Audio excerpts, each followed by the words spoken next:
Bonjour et bienvenue à votre émission d'actualité matapédienne bien branchée.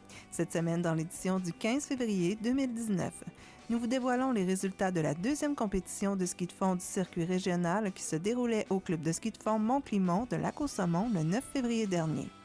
Toujours à Lac-aux-Saumons, les élèves de l'école primaire relèvent le défi d'apprendre la chorégraphie de Bubus. Nous vous présentons une entrevue réalisée par TV Métis avec le président et membre du comité exécutif de la Coop fédérée, M. Ghislain Gervais. Le Club Lyon-Damqui organise son traditionnel souper hommage pour le 30 mars cette année. Michel Coutu invite petits et grands pour la semaine de relâche. Ghislaine Bouliane-Paquette et Émilie Boulay-Chouinard vous invitent au tournoi d'hockey Invitation Desjardins. Guillaume Viel quitte son poste de directeur des services à la MRC de la Matapédia pour devenir directeur du service de développement économique durable pour la ville d'Amqui. C'est Steve Ouellette qui le remplace à la MRC de la Matapédia. La bibliothèque de Saint-Cléophas améliore son offre de services et nous la visitons pour vous. Chloé Paquette vous donne quelques trucs pour économiser l'énergie. Et finalement, Angélie Gagnon vous invite à une conférence pour apprendre à régler vos conflits autrement.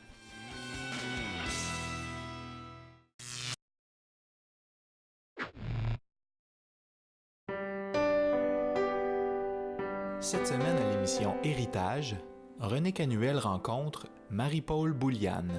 Quand j'ai commencé à embrasser mon chum, là, mais fallait la confesse. Vous l'avez embrassé? Ben oui, fallait bien. Dès vendredi, l'émission sera diffusée chaque jour aux heures suivantes.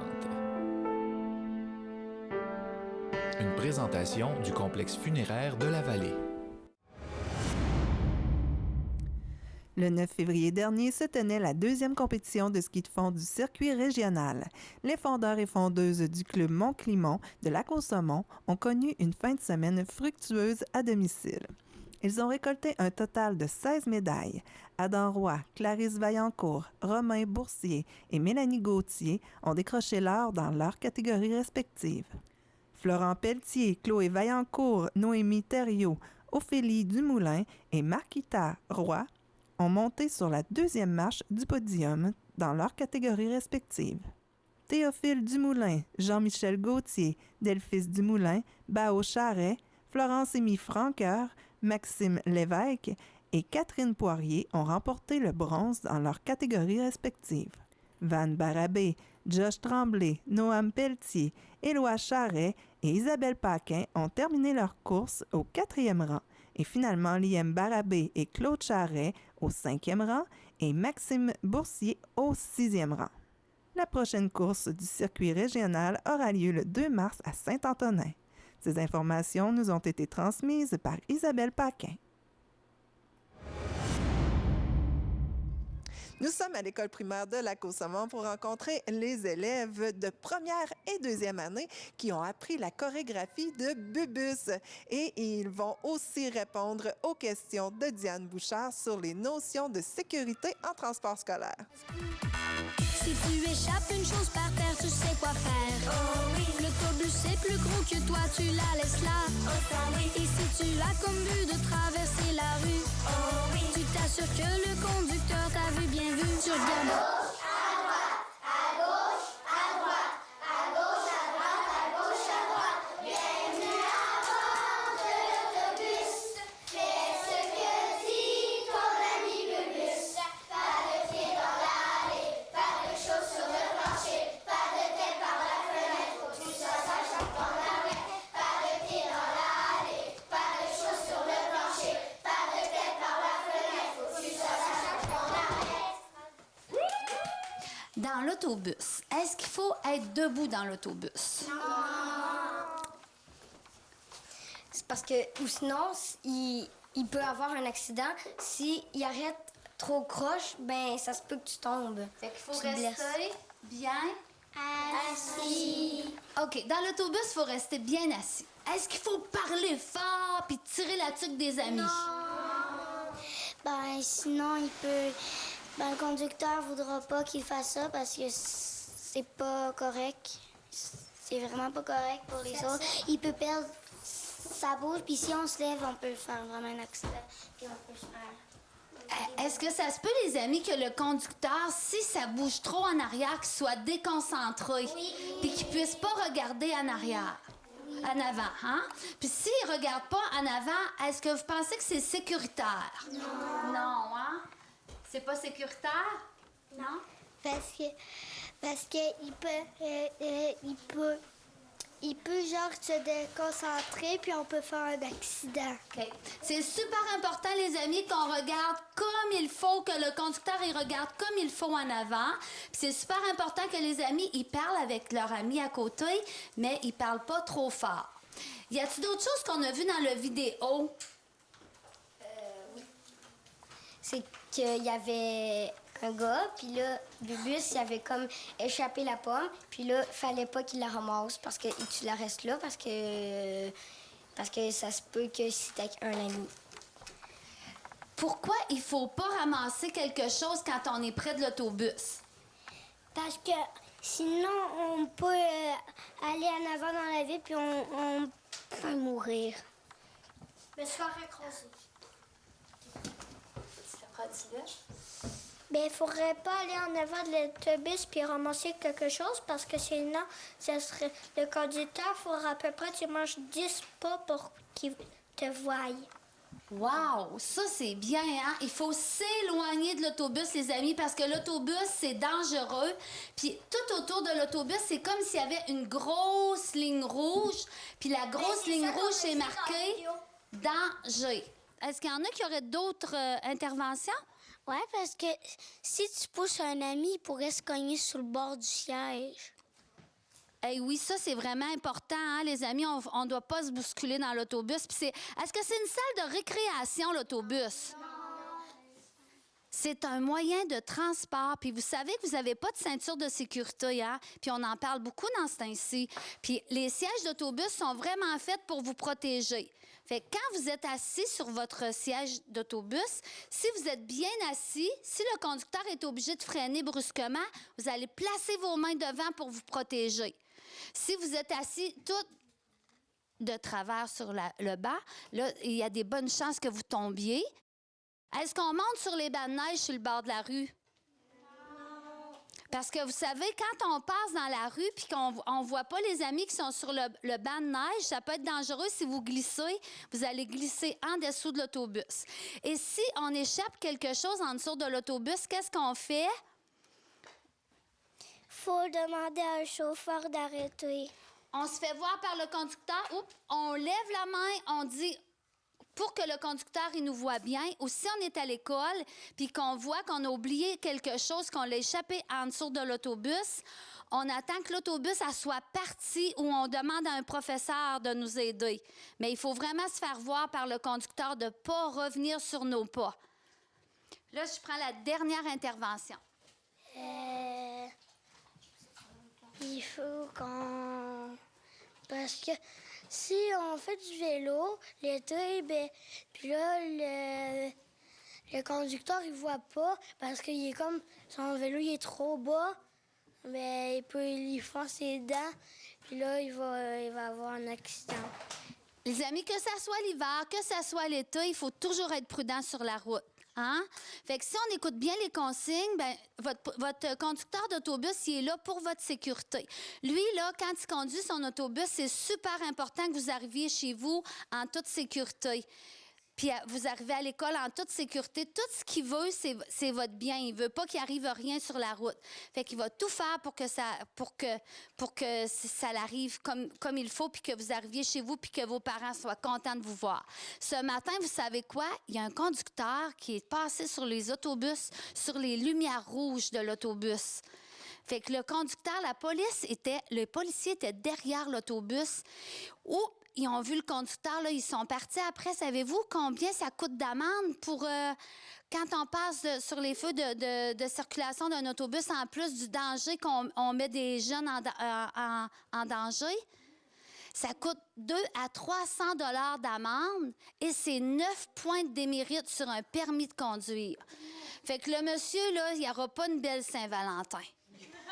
Je pense que il va être très triste ce soir. Ça va lui coûter cher. Dernière intervention.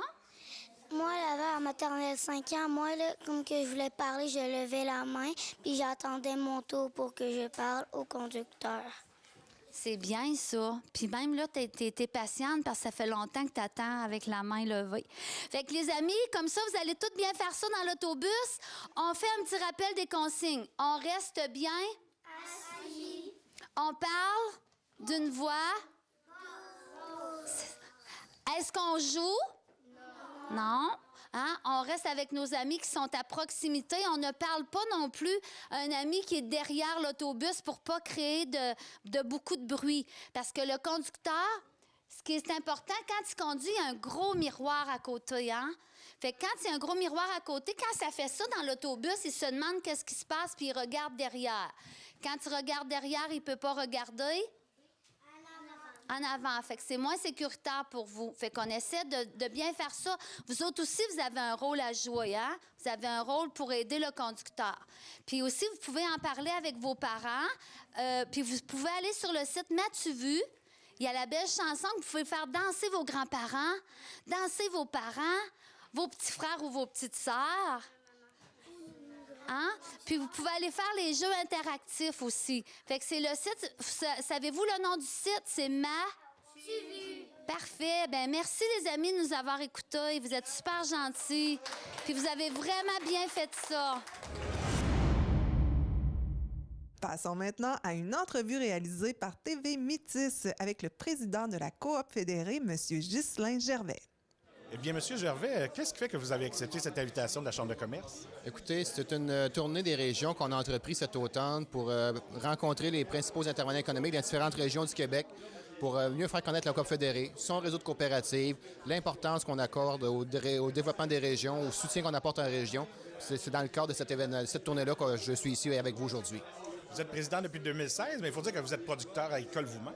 Oui, je suis producteur agricole avec mon frère Claude, ma conjointe Josiane à Saint-Guillaume dans le centre du Québec, production avicole et céréalière. Et de 5e génération, donc comme quoi finalement l'agriculture se développe au fil des ans. Oui, l'agriculture se développe au fil des ans, puis l'agriculture, c'est une histoire de famille. C'est au fil des années, c'est des familles qui se succèdent de génération en génération pour apporter leur production, leurs produits à un plus haut niveau standard de qualité pour répondre aux attentes et aux besoins des consommateurs d'ici. Et la Coop fédérée, il faut dire qu'au niveau du Bas-Saint-Laurent, prend de l'importance année après année. Écoutez, la présence agricole coopérative dans la région du Bas-Saint-Laurent, c'est un pilier important. Via la coopérative Furdel, qu'on a mentionné tantôt, Furdel, tout près de 115 millions de chiffre d'affaires. Il y a aussi la présence de la Coop Agriscar, la Coop de Saint-Fabien, magasin Coop Squatec et Coop de Saint-Hubert, qui sont tous présents en région, ce qui fait en sorte qu'on assure une présence régionale importante. Puis on a aussi d'autres activités en région. Toute la génétique porcine de haut niveau de l'IMEL est produite ici dans la région du Bas-Saint-Laurent. Et en termes d'emploi, c'est énorme comme portrait. Écoutez, l'agriculture, l'agroalimentaire dans la région du Bas-Saint-Laurent, c'est 18 des emplois. C'est tout près d'un emploi sur 5 là, en région qui est relié au secteur agricole et agroalimentaire. C'est une présence importante dans les régions du Québec. Et là, on se tourne vers l'avenir, le 100e qui s'en vient. Donc, on a une vision 2020. Oui, on a une vision 2020. C'est une réalité économique qui nous rattrape. On le voit avec plusieurs industries qui sont présentement des consolidations qui se passent. Puis pour demeurer pertinent pour nos membres, nos producteurs agricoles, nos familles agricoles, il faut qu'on se réinvente comme organisation, se projeter dans le futur, faire face à ces défis-là. Et c'est ce qui nous a amené à élaborer la vision 2020. Est-ce qu'on a dressé les objectifs précis?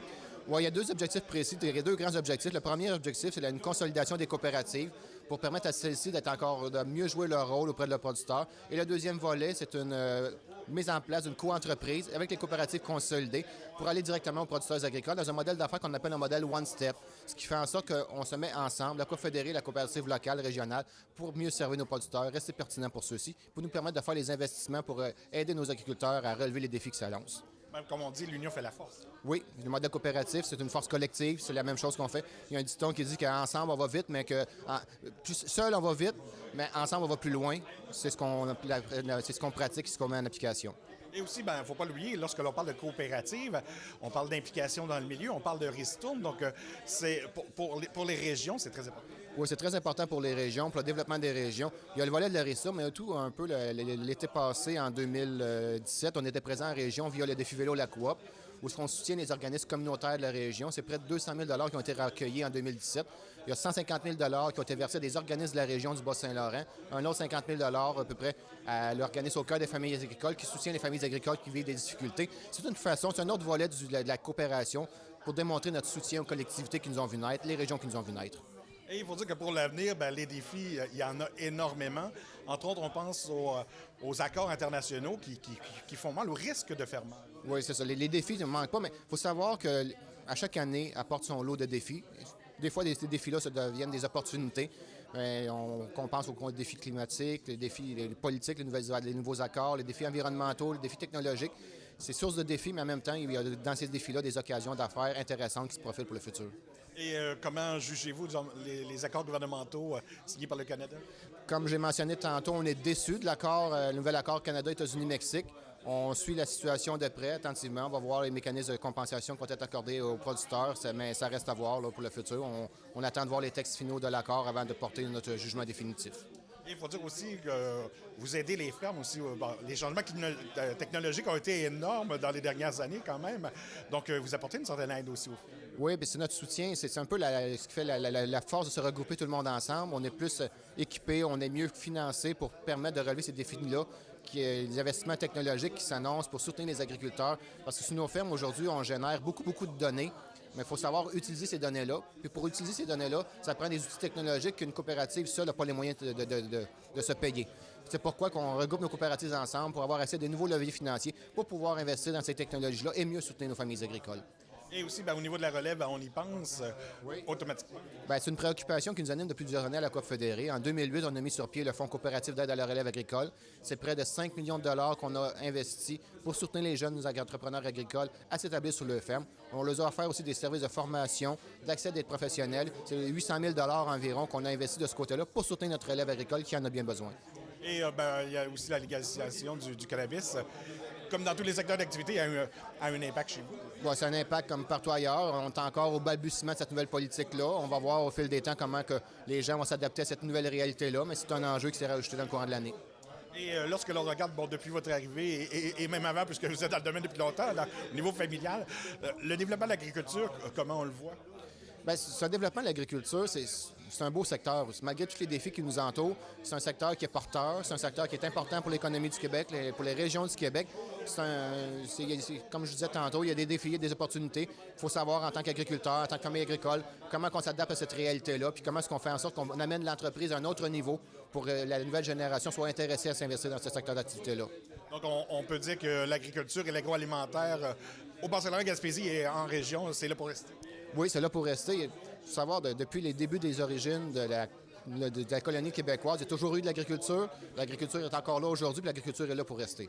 Bien, merci beaucoup. Merci à vous. Le 30 mars prochain, ce sera le retour du souper hommage des Lions et nous rencontrons M. Marian Bouliane et M. André Guénette pour nous dire qui sera hommagé cette année. Nous sommes ici pour annoncer le prochain souper hommage pour les Lions. On va d'abord dire depuis quand ça existe le souper hommage? Sous cette forme-là, le souper hommage, on est rendu à notre 14e année. Cette forme-là, c'est-à-dire qu'on veut reconnaître des personnalités de la ville d'Amqui et des environs qui ont collaboré autant au niveau social que professionnel à tout ce qui peut se passer au niveau de la ville, finalement. Leur intérêt pour ça. Et cette année, c'est une personnalité qu'on connaît beaucoup qui va être hommagée. On parle de qui? Effectivement, cette année, il s'agit de Mme Jeanne d'Arc-Voyer. C'est une personnalité très connue ici à Amqui, qui s'est impliquée, qui s'implique encore d'ailleurs à différents niveaux. Elle a été au niveau de la fabrique d'Amqui, au niveau du Club des 50 ans. Elle œuvre encore aussi au niveau de la Fondation de l'hôpital. Et c'est quelqu'un qui a une historique d'entreprise aussi, avec un commerce à laquelle elle a collaboré, avec Voyer électrique. Et donc, c'est une personne qui est très, très impliquée. Et je pense que c'est le bon moment pour nous, le Club Lion, de faire valoir ce qu'elle a réalisé. Et qu'est-ce qui se passe exactement au sein de ce souper? Bien, au sein du souper, en fait, on rend hommage à la personne. Dans le fond, on décrit un petit peu sa carrière qui, pendant toutes ces années là, où elle a évolué, disons, dans la région. Aussi, on invite les gens à venir nous rencontrer. Le souper, c'est le 32 mars, alors à partir de 6 heures. Alors, ça se passe à la salle communautaire. Salle communautaire d'Amqui. Il y a de la musique, c'est une soirée dansante après avoir rendu hommage. On a une soirée dansante aussi pour les gens. Alors, avec les cuisines Claude Dupéry qui nous font le souper. Alors, c'est une grande soirée où on attend toujours entre 400 et 475 personnes. Alors, c'est vraiment une belle soirée. Ça va être quoi au menu exactement? Au menu, c'est une poitrine de poulet farcie avec une entrée, un potage et un bon dessert.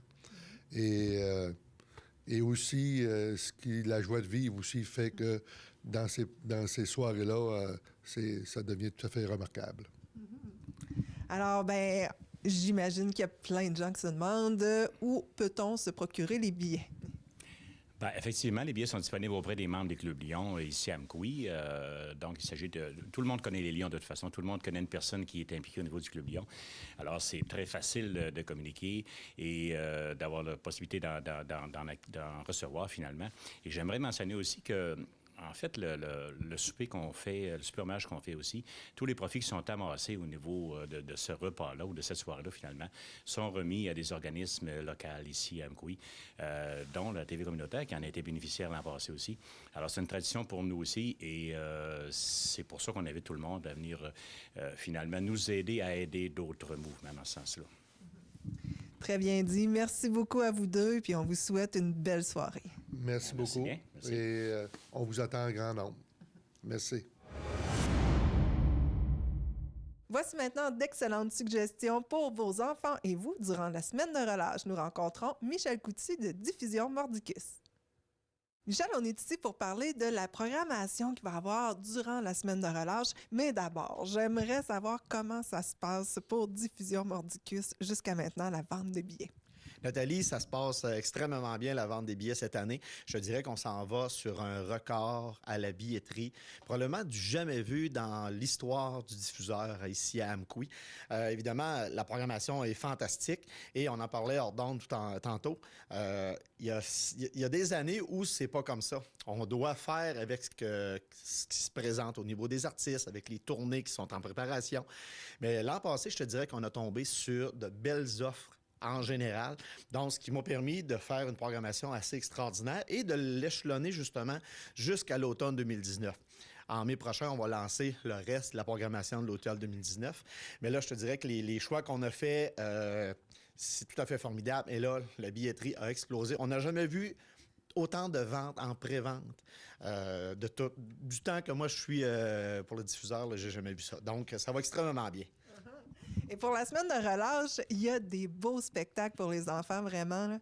Oui, troisième fois qu'on fait une semaine de relâche complète et c'est le fun parce que les billets pour les enfants sont seulement 5 $ pour tous et les 3 ans et moins, les tout petits qui s'assoient sur les genoux, là, c'est gratuit. Et on présente cette fois-ci 4 superbes spectacles et on va piger vraiment dans toutes sortes de choses. La musique, la magie, le théâtre, les arts clownesques et les arts du cirque. Et on va commencer entre autres le lundi de la semaine de relâche avec Fredo, qui est un des premiers magiciens pour enfants au Québec. Il fait un spectacle qui s'appelle Recto Verso. C'est vraiment humoristique. On fait participer énormément les jeunes. Et Fredo, c'est le fun parce qu'il tourne en spectacle avec son plus vieux, son fils. C'est vraiment trippant. C'est son technicien. Et il l'a vu grandir au travers de ça. Puis là, il traîne avec lui. Et Fredo est vraiment, vraiment apprécié des enfants comme magicien aussi. Donc, ça va être à surveiller. C'est le premier spectacle. Ensuite, ça... On va le prochain spectacle, qui est le jeudi dans la semaine, c'est Brin-Belle avec... c'est son deuxième spectacle à la ferme, de la ferme au marché. Il me semble que c'est bien ça le titre. Et Brin-Belle, c'est une demande des mamans, ça. Il y a des mamans qui nous avaient envoyé des messages. Écoute, être directeur artistique, là, ça se passe plus juste que dans les épiceries. Hein? Donc, quand je vais faire des emplettes, les mamans me parlent, ça serait le fun. On écoute les DVD avec les enfants et tout ça. Donc, ça a vraiment été une demande du public Brin-Belle. Donc, on a travaillé avec l'agent pour réussir à l'avoir pour nous parce qu'on doit dire que les spectacles de la semaine de relâche, ce ne sont pas des spectacles en tournée. C'est exclusif à Diffusion Mordicus. Donc, on les demande dans cette semaine-là. Évidemment, les cachets sont un petit peu plus élevés parce qu'on les déplace seulement pour un, peut-être 2 spectacles lorsqu'on peut se jumeler avec un autre diffuseur. Mais on en fait profiter vraiment dans la semaine de relâche parce que les spectacles jeunesse en année générale, en programmation générale, fonctionnent plus ou moins bien parce que si on a un spectacle et si en même temps qu'un tournoi de hockey ou un spectacle de ballon de patinage artistique ou un tournoi de volleyball, ça marche pas. OK?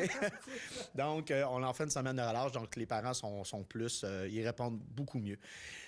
Ensuite, on parlait de Brimbelle. Le lendemain, on va accueillir un spectacle qui s'appelle Ripopé. Ça, c'est du cirque clownesque. C'est vraiment formidable. Beaucoup d'acrobatie. C'est fait par le Théâtre de l'Aubergine. Et très coloré. Pas beaucoup de dialogue, mais c'est vraiment beau à voir sur scène. Donc, on avait déjà vu le Théâtre de l'Aubergine ici une fois, donc c'était vraiment un beau spectacle. Et là, on va en avoir pour tous les goûts. Les enfants ont les yeux grands. Oui, les enfants, habituellement, là, t'entends pas un son dans la salle, ils sont comme sur le bout de le banc, puis ils font « Wow, c'est vraiment formidable ». Et c'est pour ça qu'on fait ce genre de show-là, mais des fois, c'est notre paye. Et on va terminer la semaine avec un spectacle qui s'appelle « Les 3 petits vieux qui ne voulaient pas mourir ». C'est un spectacle qui s'adresse aux 7 ans et plus. Ça, c'est important de le préciser. Pas que les jeunes n'aimeront pas ça et qu'on va comprendre un peu moins la pièce. Et on sait qu'en bas âge, des fois, on va avoir peur des masques. OK? Donc, on va pouvoir rencontrer aussi les comédiens de cette pièce-là parce que ils vont parler des masques, ils vont parler de comment ça fonctionne, comment c'est fabriqué, donc avant et après. Et la pièce... Les 3 petits vieux qui ne voulaient pas mourir partaient pas en tournée cette année. Ils étaient plutôt en périphérie de Montréal. Et moi, j'ai vraiment insisté auprès de la production pour l'avoir. Ça raconte l'histoire de 3 petits vieux qui reçoivent une lettre par la poste qui leur dit vous avez plus de journée disponible. C'est terminé aujourd'hui. Et là, les petits vieux décident qu'ils ne veulent pas mourir et tout ce temps-là. Et ça raconte vraiment, ça va vraiment jouer avec la mort, avec le départ des grands-parents et tout ça. C'est vraiment, vraiment, vraiment une belle pièce. Moi, j'ai adoré quand j'ai vu l'extrait. Ensuite, j'ai écouté l'intégrale, j'ai fait « Ah, je veux vraiment présenter ça parce que ça va vraiment toucher tout le monde en général. » Mais encore là, c'est 7 ans et plus pour la compréhension, évidemment, de la pièce. Donc, il ne faut pas manquer ça. Toujours 5 $ dans la semaine. Pourquoi on charge 5 $? Parce qu'on veut que ça soit accessible à tout le monde. On sait que pour nous, pour Diffusion Mordicus, ce n'est pas une semaine qui est rentable côté billets de spectacle, mais ça nous permet de faire du développement public, de faire beaucoup de médiation, parce que les enfants, avant et après, avec Desjardins, entre autres, peuvent venir colorier, peuvent venir échanger avec les comédiens. Et ensuite, grâce à Métro, on leur donne... Tout le monde reçoit une collation santé. Et là, c'est pas juste une bartende, pas un jus. Là. On a des fruits, on a des bartendes, on a des trempettes, on a toutes sortes de choses. Et après ça, tous les comédiens, et que ce soit Fredo, Brimbelle, viennent rencontrer. Donc, les enfants sont à la salle de Jean Cossette de 1h l'après-midi, parfois jusqu'à 5h, toute l'après-midi. C'est vraiment, vraiment une belle semaine. Et d'année en année, on ajoute des spectacles et, évidemment, on essaie de collaborer avec tout le monde parce que, Val-d'Irène fait des spectacles, la plupart des municipalités font des spectacles. Donc, nous, on se parle et on se dit, écoute, je te laisse telle et telle journée. Et c'est tout dépendant aussi des offres qui se présentent. Si j'ai vraiment un beau spectacle et je peux l'avoir le mercredi, il y en a un autre ailleurs, à ce moment-là, on va jouer peut-être dans les heures pour pouvoir le présenter parce qu'on sait que les spectacles, on les commande pas comme ça, là, on les prend des fois quand ils passent, là. Est-ce qu'on doit réserver à l'avance? Est-ce qu'on doit acheter les billets sur Diffusion Mordicus? Comment ça fonctionne? Vous pouvez toujours acheter vos billets directement au Select Hotel ou bien en ligne au diffusionmordicus.ca. Il y a 433 places et c'est premier arrivé, premier servi dans la salle. C'est admission générale. Donc, vous pouvez vous présenter. C'est sûr qu'on essaie de faire commencer les spectacles à l'heure parce qu'on s'entend que quand les petites familles arrivent vers 1h30 et ça fait 20 minutes qu'ils sont dans la salle, là, après 20 minutes, on perd un petit peu le contrôle de nos jeunes. Donc, essayez d'arriver quand même longtemps en avance parce qu'on a eu des spectacles qu'on a dû retarder de 15 minutes parce que là, on avait 100 personnes qui avaient décidé « on va y aller ». Donc, essayez d'arriver à l'avance, d'acheter vos billets. C'est seulement 5 $. Donc, vous pouvez arriver à la porte. Et je vais vous présenter justement un petit carton que tous les étudiants du primaire vont recevoir. Chaque étudiant va en avoir un. Donc, vous avez toute l'info, vous avez toute la petite programmation. Et on a nos partenaires, évidemment, qui sont en landau de ça. Donc, surveillez dans les écoles, dans les prochaines semaines, on va en distribuer à tous les enfants. Donc, il va y avoir des posters partout aussi et vous pouvez en tout temps regarder sur le site Internet et toute la programmation est là. Donc, ça promet encore d'être une belle semaine pour nos petits bouts de chou, là. Ouais, une belle expérience en famille. Ouais. Merci beaucoup, Michel. Merci, Nathalie. Nous allons maintenant rencontrer Émilie et Ghislaine qui vous invitent au tournoi Desjardins Invitation. Ghislaine, on va commencer avec un retour sur le tournoi Opti-Blouin qui a eu lieu dernièrement. Parle-moi, comment ça s'est passé exactement? Oui, merci beaucoup de nous donner l'opportunité de parler de notre tournoi Opti-Blouin. En fait, ça a été vraiment un franc succès. Nos équipes ont très, très bien figuré. On est bien contents. Puis je veux remercier aussi avant nos commanditaires, comme de coutume, puis nos bénévoles, parce qu'on avait quand même une bonne ressource de bons bénévoles. Puis ça nous a permis, c'est pour ça qu'on a eu vraiment un franc succès à notre tournoi. Puis l'année prochaine, bien, ça va être la continuité, j'en suis sûre. Puis c'est ça. Oui, je suis allée. Il y avait vraiment une belle ambiance. Et puis, il y a le tournoi Invitation, Desjardins Invitation qui s'en vient. Oui, Ghislaine, aide-moi avec les dates, du 22, 23, 24 février à l'Arena de Cause-Abscale et d'Amqui. On attend 22 équipes. Je vais te laisser, Ghislaine, 22 équipes qui viennent de... Oui, en fait, nos équipes viennent de Nouveau-Brunswick, de Gaspé, de Matane, Rimouski, Montjoly et la vallée, bien entendu. Puis on a 5 catégories. On a le Pee-Wee B, A et Pee-Wee double lettre. Puis on a le novice B plus le novice C. Alors, ça va être vraiment intéressant. On va avoir du bon hockey encore. Puis encore là, on a beaucoup de commanditaires encore. Puis nos bénévoles sont là. Puis on travaille avec, vu que c'est le tournoi de Cause-Abscale, l'invitation Cause-Abscale. Alors, nos équipes ça va jouer à Cause-Abscale, puis ça va jouer à Amqui. Disons, l'horaire a été très bien fait. Ça fait qu'on est content. M. Guillet a fait du bon travail. Puis nous autres, on va continuer à faire notre travail à Amqui. Fait qu'après ça, bien, il va y avoir une petite ouverture officielle ici à Amqui, puis une à Cause-Abscale, parce que notre président d'honneur, c'est un monsieur de Cause-Abscale. Alors là, je vais laisser Émilie avant de parler. C'est monsieur Michel Dufour et sa conjointe Joanne Lemieux, qui sont des bénévoles impliqués depuis des années dans le hockey mineur à Cause-Abscale précisément. Fait qu'on a décidé de les hommager cette année, de leur donner une lumière sur eux pour les féliciter pour leur bon travail. Donc, vendredi soir, ça sera souligné en ouverture officielle à Cause-Abscale. Puis il y aura une petite ouverture officielle aussi à Amqui. On vous invite en grand nombre, en fait, les gens à venir au tournoi voir du bon hockey. C'est 6 $ pour les adultes. Vous payez une fois que vous alliez à Cause-Ab ou à Amqui par jour. Puis les temples, ça va vous faire rentrer dans les deux. Fait que si vous voulez aller voir des games aux deux arénas, vous payez une fois par jour. Puis les enfants les étudiants, c'est 2 $. Puis en bas de 8 ans, c'est gratuit. Fait que vous pouvez sortir en famille. Moi, j'ai un petit faible pour le novice B, je vais le dire. Hein? Je trouve que... go, entreprise Michaud, go! Oui. Mais on peut y aller quand même, encourager toutes les équipes. Toutes les équipes. On prend tout le monde qui va venir, ça va nous faire plaisir. Puis en plus, moi, pareil, le Pee-Wee double lettre est là, le Pee-Wee A, Pee-Wee B. Puis toutes nos équipes sont représentées, novice C puis novice B. Alors, c'est toutes nos petites équipes, nos bonnes équipes qui vont être là. Ça fait que ça va nous faire plaisir de recevoir tout ce beau monde-là à notre tournoi. Puis franchement, on est content de souligner la 33e édition d'invitation de Cause-Abscale avec la Caisse Desjardins. Fait que... Alors, on rappelle les dates à ne pas manquer. Oui, 22, 23, 24 février. Aréna d'Amqui et Cause-Abscale. Ça commence tôt le matin, puis il y en a jusqu'à tard le soir. Fait que pas d'excuses, vous avez du bon hockey toute la fin de semaine. Toute la journée. Nos jeunes se démènent, alors allons les encourager. Les derniers grands événements, ça se passe le dimanche pour remettre nos grands gagnants, les banderoles finales, nos banderoles de la caisse, puis les médailles à toutes gagnants et finalistes, puis les jeunes vont avoir le médaille. Ça fait que ça c'est grandiose, puis les jeunes aiment bien ça. Puis nous autres aussi, ils l'ont gagné, hein? Vraiment. C'est la paye du tournoi. Puis je veux juste, en terminant, en fait, ça va être... on met la table parce qu'on on sera hôte des régionaux à la fin mars pour la catégorie novice et midget B. Oui. Donc la vallée sera hôtesse des régionaux pour tout le Bas-Saint-Laurent pour le novice. Puis le midget B, on a 22 équipes dans le novice. Hey, qui vont être dans la vallée. Ça veut dire de Camora, Rivière-du-Loup en descendant, c'est dans la ligne. Hein? Puis on a 5 équipes dans le midget B. 5 à 6 équipes, là. Disons, je pense que c'est 5, plus que 6. Mais quand même, c'est quelque chose. Ça va être encore grandiose, comme Émilie Amélie a dit, puis ça va nous faire encore une belle activité pour notre vallée. Hein? C'est bon pour tous les restaurants, les hébergements, tout ça, en fait. Hein? Ça fait de la vie. Yes. Oui. Alors, on va tous voir ça. Merci beaucoup. Merci. C'est à nous de te remercier. Bye-bye. Merci. Bonne fin de journée. Voici maintenant le nouveau directeur développement économique durable, M. Guillaume Viel. Guillaume, depuis le 26 novembre, tu es ici à la ville d'Amqui. Dis-moi, c'est quoi ton poste exactement?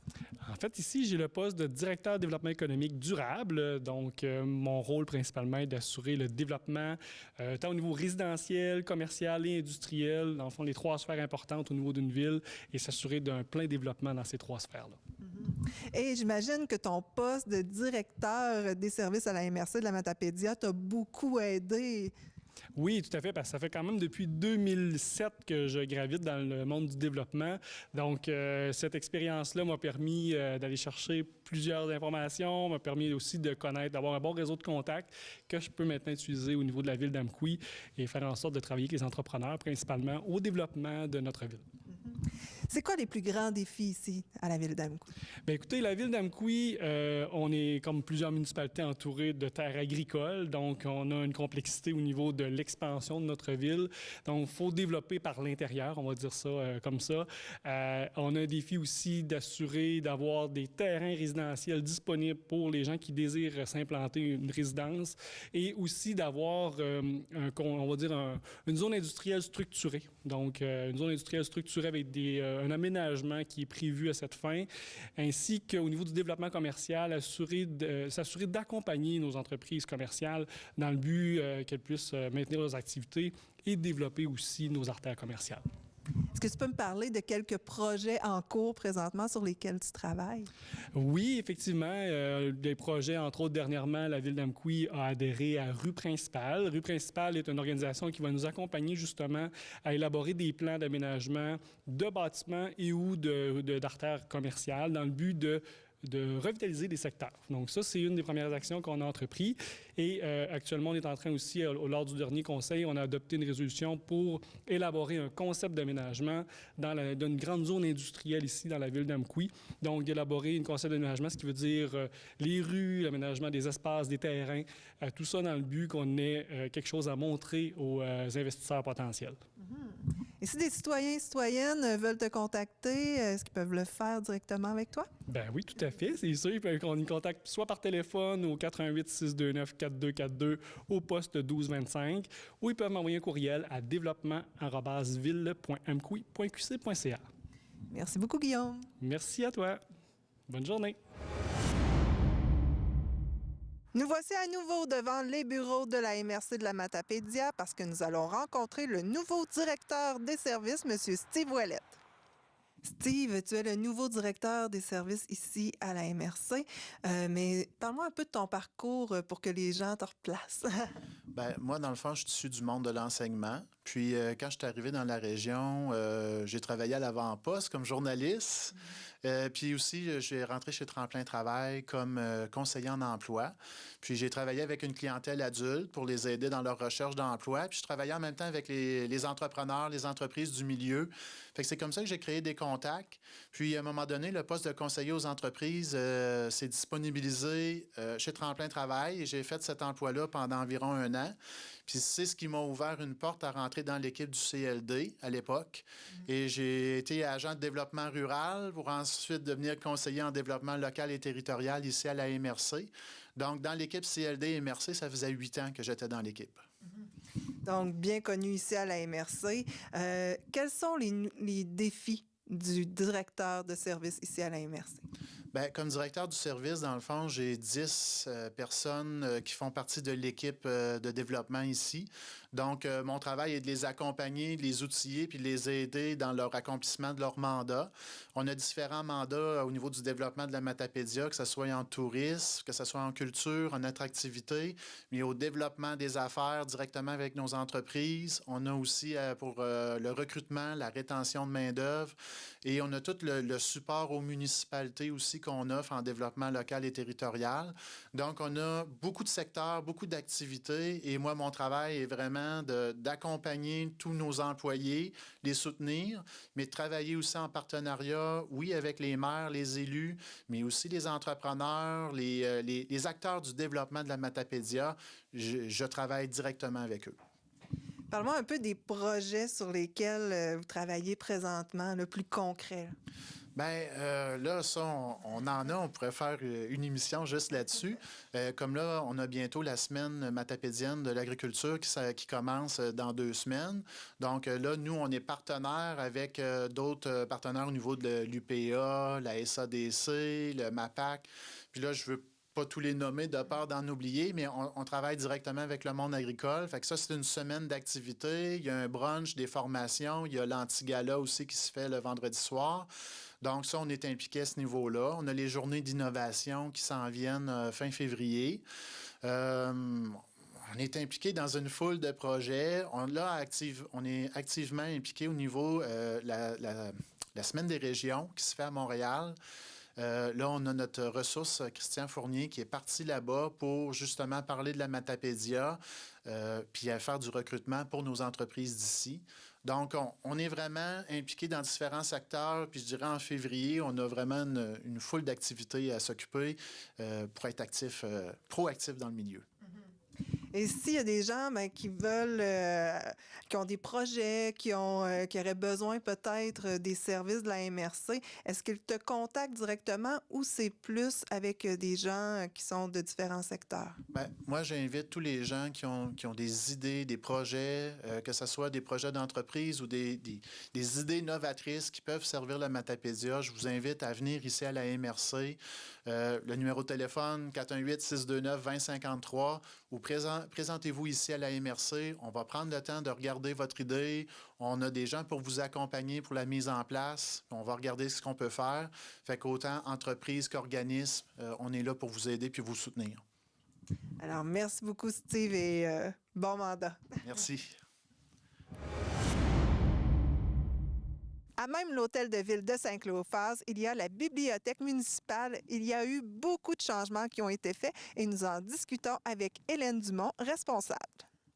Hélène, le lancement a été fait ici à la bibliothèque le 30 janvier dernier. Ça a donné que c'était en même temps que Belle Cause pour la cause. Et justement, il y a des jeux ici éducatifs pour les enfants de 1 an, mais à l'infini, parce que ça peut répondre aussi aux besoins des autistes, entre autres. Oui, tout à fait. C'est ça. C'est vraiment, là, c'est vraiment large comme collection. Autant, comme vous dites, autant pour 1 an que pour 99 ans. Comme tantôt, je disais, les sabliers, pour se situer dans le temps, il y a plein... c'est ça, les jeux, c'est vraiment... là, sur différentes sphères de développement, dans le fond, sur les 5 sphères de développement, langagier, cognitif, sensoriel, psychomoteur, puis affectif. Fait que c'est vraiment, là, faut vraiment combler ces 5 sphères de développement. S'ils sont bien comblés, bien, je veux dire, on grandit vraiment bien dans tout ça, fait qu'on devient adulte accompli, fait que c'est un peu ça, là. Et comment vous aviez évalué le besoin d'avoir des jeux comme ça?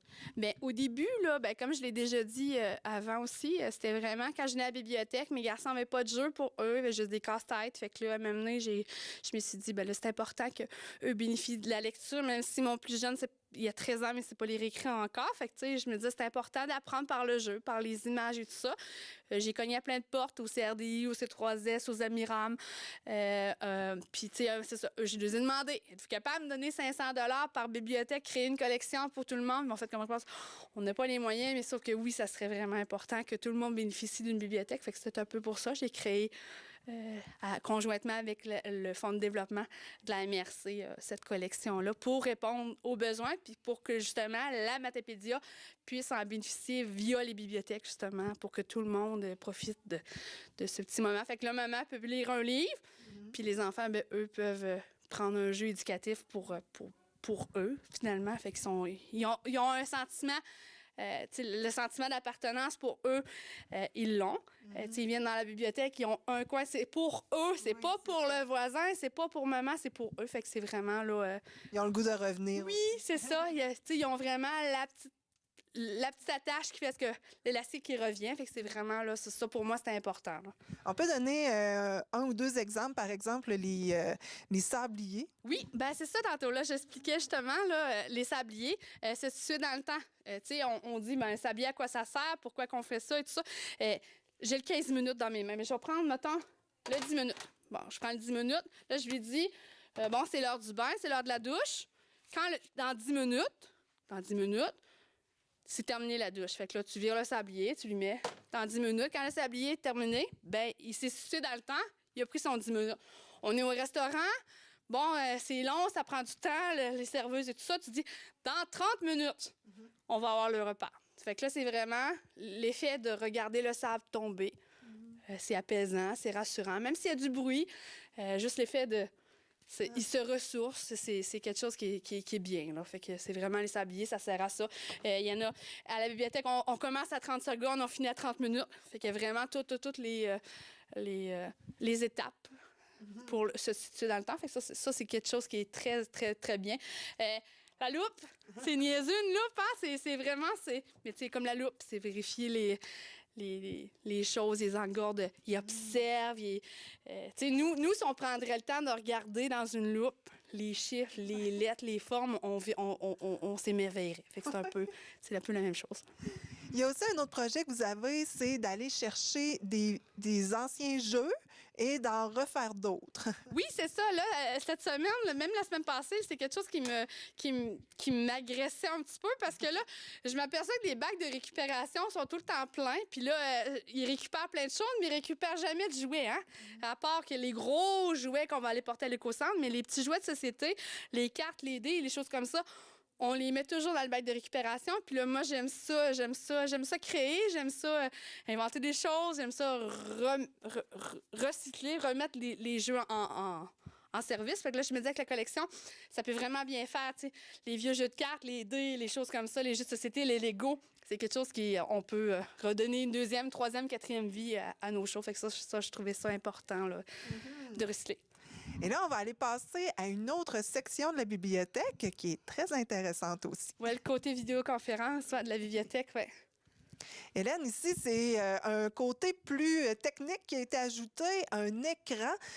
C'est tout un investissement, ça. Oui, tout à fait. C'est ça, c'est pas loin de 10 000 $. C'est ça, il y a un écran, un projecteur, un cinéma maison, un ordinateur. C'est vraiment un endroit culturel. Ce qui est important, c'est ce qu'il fallait avec le fonds de développement. Ce qui est important pour eux dans les critères, c'était que l'endroit devienne vraiment accessible pour tout le monde puis qu'on ait vraiment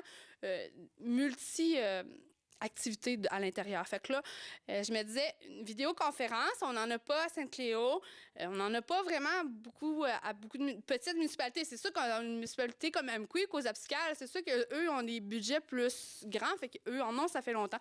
Mais nous, dans les petites municipalités, on n'en a pas. Fait que là, je trouvais ça important. Faire des vidéoconférences, faire des formations. Tu sais, cet été, on devrait avoir Sentinelle qui devrait venir faire des formations sur... Comment prévenir le suicide, les premiers signes, tout ça, devenir intervenant de première ligne pour nos municipalités, avoir des personnes attitrées. Je trouve ça important. Fait que, tu sais, c'est toutes des petites choses là, qui sont importantes pour moi. Là. Je marque mes valeurs à moi. Là. Une municipalité éloignée, c'est sûr que faut se former, il faut être prêt à réagir sans se fier sur les autres, finalement. Oui, c'est ça. Tu sais, on est vraiment là, le centre de santé, les services sociaux sont vraiment loin. Ils sont à 25 minutes de route. À 25 minutes, là, il y a le temps, la tragédie peut arriver. Là, fait que là, si on a quelqu'un, déjà, 1 ou 2, 3 personnes formées dans la municipalité pour ça, je trouve que ça peut être juste gagnant. Là, puis je veux dire, il n'y a personne... Après avoir suivi une formation comme celle-là, va tomber indifférent, c'est pas vrai, là. Elle va en parler, elle va dire hey, « Moi, Saint-Cloud-Fort, je suis allée passer une... » Tu sais, je veux dire, c'est toujours... Il faut se démarquer en tant que municipalité pour être capable de survivre, là, parce qu'on est tellement loin, tellement petit qu'il faut faire différent, là. Et jusqu'à maintenant, est-ce que la salle a été utilisée? Combien de personnes on peut accueillir ici? Bien, c'est ça. T'sais, pour les vidéoconférences, là, en moyenne, on a à peu près 25 à 30 personnes par conférence. Puis sinon, on fait toujours des activités, Noël, Halloween, la Saint-Valentin, Pâques et tout ça. Puis en moyenne, on va toujours chercher... C'est sûr qu'on a battu des records, là, 120 personnes. Là, mais normalement, là, c'est toujours entre 60 et 70 enfants qui viennent aux activités. Fait que c'est comme au moins 40 adultes, parce que, tu sais, je veux dire, 60 enfants, mais il y a des papas et des mamans. Là, fait que souvent, les enfants, ils sont comme pris à la bibliothèque, puis les parents sont obligés de s'en aller de l'autre côté, parce que là, à un moment donné, les locaux sont pas assez grands, là. Fait que c'est vraiment bien, là. Et si quelqu'un veut réserver la salle, est-ce qu'ils doivent te contacter personnellement? C'est toujours avec Cathy Saint-Pierre, la directrice générale de la municipalité, 418-536-3023. C'est toujours elle qui est en charge de la bibliothèque. Moi, je suis juste la responsable de la bibliothèque. J'ai tout ce qui est administratif et tout ça, c'est pas dans mes... c'est pas moi, c'est elle. C'est vraiment bien. Moi, je suis juste à avoir du plaisir, puis elle a toute la comptabilité, toute la gestion avec ça, c'est vraiment bien, là. C'est le partage de tâches exceptionnelles que j'ai. Je suis vraiment chanceuse. En tout cas, on a eu beaucoup de plaisir à visiter la bibliothèque avec toi. Et puis, félicitations pour tous ces changements. Bravo. Merci beaucoup d'avoir pris le temps de nous accueillir. Présente dans le milieu depuis mai 1990, l'Association coopérative d'économie familiale ACEF de la péninsule est un organisme à but non lucratif ayant un statut de coopérative à fin sociale qui offre des services d'aide directe à la population et organise des activités d'information, d'éducation et d'intervention. Les consultations sont gratuites et confidentielles. Elles s'adressent aux personnes qui rencontrent des difficultés budgétaires et visent à solutionner les problèmes d'endettement. Un service de défense de droits des consommateurs est également offert. Ce volet inclut le soutien et l'accompagnement des individus. Alors, Chloé, on est ici pour parler de l'économie d'énergie qu'on peut faire. Il y a des programmes qui existent. Est-ce qu'on peut parler d'abord d'éconologie? Oui, Éconologie s'adresse aux ménages à faible revenu. C'est peut-être le programme dont les gens entendent le plus parler.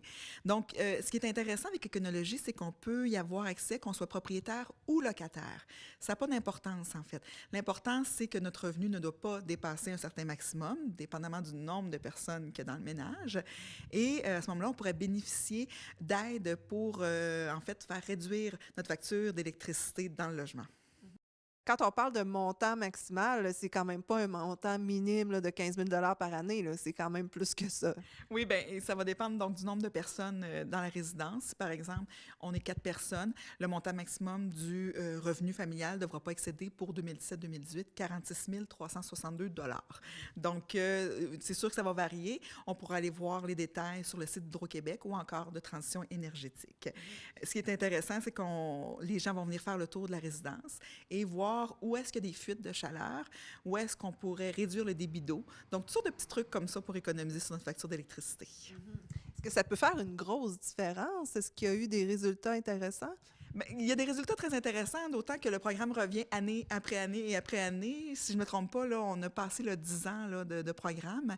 Et puis, les gens peuvent recevoir aussi gratuitement des aides physiques. Là. Par exemple, on pourrait avoir un pommeau de douche à débit réduit, des aérateurs, un hygromètre pour vérifier l'humidité qu'il y a dans la maison. On va suggérer l'installation de coupe-froid peut-être, ou encore on va même donner des feutres pour mettre en arrière des prises électriques peut-être, ou est-ce qu'il y a beaucoup qui sont adossés au mur extérieur, ou est-ce qu'il peut y avoir plus de froid qui rentre. Donc, ça va nous aider effectivement à réduire notre consommation d'énergie parce qu'on ne chauffe plus dehors, comme on dit. On chauffe l'intérieur et on le garde au chaud. Alors, si on veut avoir plus d'informations, est-ce qu'on peut communiquer avec vous, l'ACEF? Oui, c'est sûr que nous, on a les détails, puis on va donner aussi le nom de l'organisme, les coordonnées de l'organisme qui est responsable. Il faut savoir qu'il faut s'inscrire quand même le plus rapidement possible, puisque c'est un organisme qui est à l'extérieur de la région, qui se trouve à Québec, qui effectue des tournées, donc dans tout le Bas-Saint-Laurent, Gaspésie. Alors oui, on prend rendez-vous pour avoir la visite d'Éconologie, mais on peut donner les coordonnées effectivement ou aller sur le site de Transition énergétique ou Hydro-Québec. Alors maintenant, on passe à Chauffer Vert. Oui, Chauffer Vert, qui est assez peu connu, mais qui pourrait être utile pour tous ceux qui aimeraient donc se débarrasser de leur système de chauffage à combustible. Alors, pour ceux qui chauffent encore au mazout, par exemple, et qui aimeraient faire une transition vers l'électricité ou d'autres modes d'énergie renouvelable, comme l'éolien ou le solaire, il existe un programme de subvention pour nous aider. C'est sûr que ça ne paye pas 100 %, évidemment, mais quand même, ça donne un fameux coup de pouce si jamais on veut faire la transition. Donc, pour se sauver un peu de ce mode d'énergie-là et tomber sur quelque chose qui est peut-être un peu plus écologique et renouvelable, comme l'hydroélectricité, l'éolien et le solaire. Donc, on peut aller vers chauffe et vert pour changer son système. Et j'imagine qu'on peut faire des économies aussi. Oui, absolument. C'est sûr que non seulement on va s'en rendre compte au prix qu'on paye, parce que le mazout reste encore plus cher quand même que, par exemple, l'hydroélectricité, mais on risque aussi d'avoir un système plus performant parce que, en général, quand on a un système à mazout, il date de quelques années, à moins qu'on l'ait acheté récemment, mais la plupart des maisons qui ont un système à mazout, au mazout commencent à être un peu vieillots. Donc, avec un système aussi plus performant, on risque d'avoir une double économie parce que ça va prendre moins d'énergie pour chauffer et une meilleure énergie pour chauffer. Donc, c'est gagnant. Et chauffer vert, comment on fait pour accéder à ça? Bien, en fait, c'est pour les propriétaires seulement. Donc, encore là, on pourrait contacter Hydro-Québec ou Transition énergétique qui va nous donner les informations à ce niveau-là. Mais visitez le site. Il y a plusieurs programmes dont on va parler. Donc, c'est ça, Éconologie, Chauffer vert et aussi Réno Climat, qui est un autre programme très intéressant. Bien, justement, parlons de Réno Climat. Oui, Réno Climat qui va s'adresser donc à la majorité des ménages, peut-être autres que les faibles revenus. Donc, si on ne rentre pas dans la catégorie faible revenu, on peut au moins avoir accès à Réno Climat, ce qui va nécessiter en fait une rencontre, quelqu'un qui va venir visiter notre maison. Il va avoir des frais à payer, environ, ça va dépendre de la résidence, mais disons 170 $ peut-être, dépendamment de la grosseur et du ménage. Mais ça va être très intéressant et ça va être gagnant en bout de ligne. Disons que c'est de l'argent dépensé, mais il faut le voir en investissement. Parce que là, on va avoir des suggestions, des conseils pour améliorer l'efficacité énergétique de notre maison. On pourrait dire que peut-être que quelqu'un nous suggérera de rajouter un peu de mousse de laine isolante au grenier et de peut-être mettre un échangeur d'air. En tout cas, il y a toutes sortes de programmes et on pourra aller rechercher des subventions via ces programmes-là. Oui, donc si par exemple, une thermopompe, l'installation d'une thermopompe, Énergistar, on pourrait aller chercher une subvention 450-650 $ de mémoire pour nous aider à acheter ça. Et bien, on va faire une économie tout au long de l'année parce qu'en ayant un meilleur système de chauffage, par exemple, bien, ça va réduire nos factures en conséquence. Donc, c'est toutes sortes de trucs encore là qui peuvent être intéressants. Donc, on va réduire notre consommation d'énergie et donc, ce sera plus économique et écologique. Donc, encore une fois, on s'adresse à Hydro-Québec pour avoir des informations. Oui, puis c'est important de faire appel à eux avant de faire quelque rénovation que ce soit, parce qu'il faut qu'ils voient le avant et le après. Donc, si on a déjà bougé quelque chose, ça se peut que ça nous bloque. Donc, si vous voulez aller chercher tous les sous que vous pouvez aller chercher, que ce soit au niveau des portes, fenêtres, isolation, système de chauffage, contactez-les avant et puis par la suite, vous pourrez faire des rénovations et avoir des sous pour vous aider en plus. Et merci beaucoup, Chloé. Ça me fait plaisir. L'Office municipal d'habitation d'Amqui offre la possibilité aux résidents et résidentes ainsi qu'à leurs familles et amis de participer à diverses séances d'information touchant plusieurs sujets. Le 25 février, on va apprendre à régler nos conflits autrement. Effectivement, on va avoir la chance d'accueillir M. Vincent Paradis, notaire au Centre de justice de proximité du Bas-Saint-Laurent. Le système de justice traditionnel peut entraîner de longs délais, des coûts élevés, des résultats insatisfaisants. Et si on se tournait vers d'autres moyens pour régler nos conflits? D'ailleurs, avec le nouveau Code de procédure civile, ces obligations de considérer les modes privés de prévention et de règlement des différends avant de s'adresser aux tribunaux. Vous serez donc informé sur la négociation, la médiation et l'arbitrage. Des mises en situation avec différents conflits familiaux, voisinage, etc. vous seront proposées. Ces conférences auront lieu les lundis après-midi à 13h15 à la salle communautaire multiservice située au 60 rue Ludger-Leblanc-Nord à Amqui. Pour plus d'informations, contactez Anne-Julie Gagnon au 88 629 28 58, poste 200. C'est ce qui conclut cette émission. Si vous avez des idées de reportage, faites-moi signe. Peut-être que l'on pourrait encourager vos enfants à persévérer à l'école. Nous pouvons aussi vous aider à promouvoir vos événements ou encore couvrir l'actualité de votre municipalité. Téléphonez-moi au 88 629 4503 ou trouvez-nous sur Facebook. Vous découvrirez en même temps une foule de photos et d'informations de la vallée. Vous n'avez qu'à aimer notre page pour ne rien manquer. Sur ce, je vous souhaite la meilleure des chances au Télébingo ce dimanche à 12h30 et bonne semaine. Informatique Bar-Est assure l'entretien du parc informatique de votre TVC. Informatique Bar-Est offre un service informatique résidentiel, commercial et industriel.